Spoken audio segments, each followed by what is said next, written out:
Iris that's Heidi Baker, right? So you were with Iris, right? And so you guys were doing some just small little ministry items like witnessing in brothels and just all kinds of crazy stuff. Is that right? That's right. What were you doing? Just tell us. Devil. I was there for 3 months and it was a mission school. So during the mornings we would worship, pray, study Bible, church history, and theology. And then Friday nights we had a kids program. Saturday morning with the kids. Saturday night was a outreach to the prostitutes in the red light district, and a Bible study on Wednesdays. What does that mean, outreach to the prostitutes? What'd you do?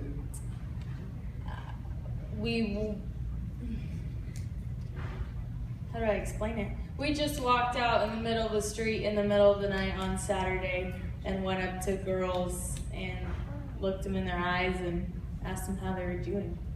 And can we pray for you? And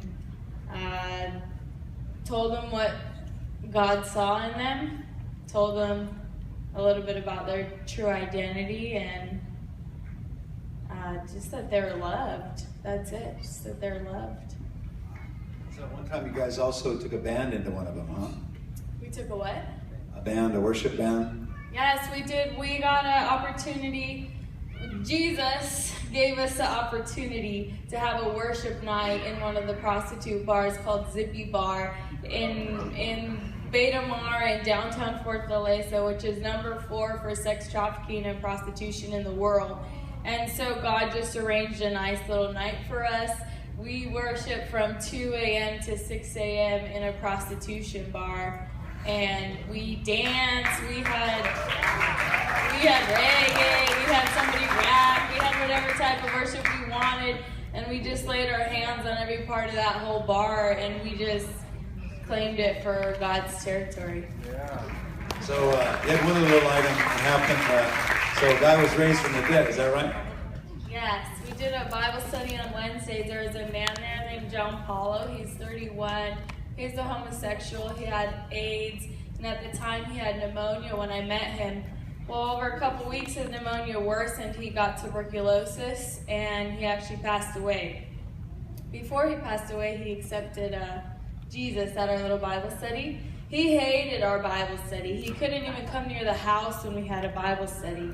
But we had reggae, we had somebody rap, we had whatever type of worship we wanted, and we just laid our hands on every part of that whole bar, and we just claimed it for God's territory. Yeah.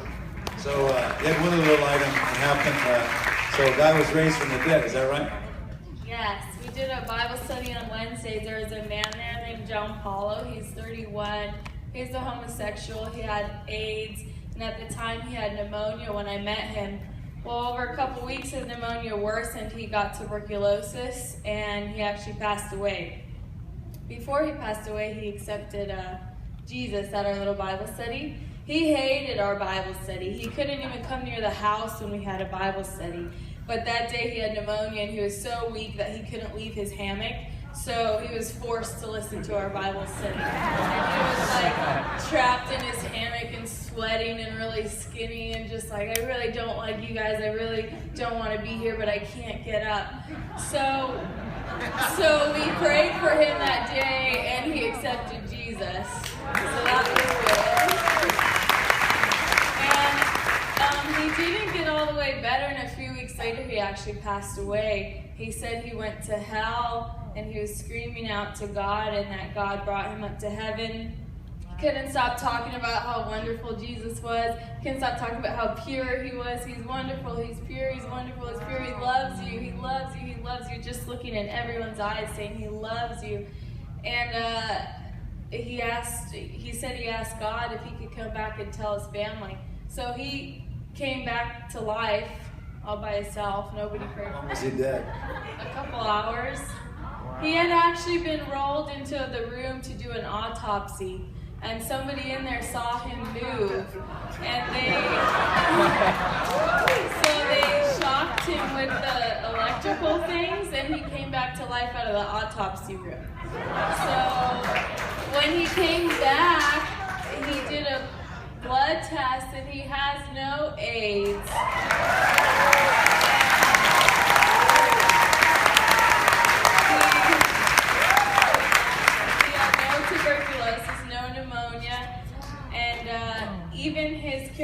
characteristics in the way he spoke and his hand gestures. It was just, he was transformed into a man of God. Thank you.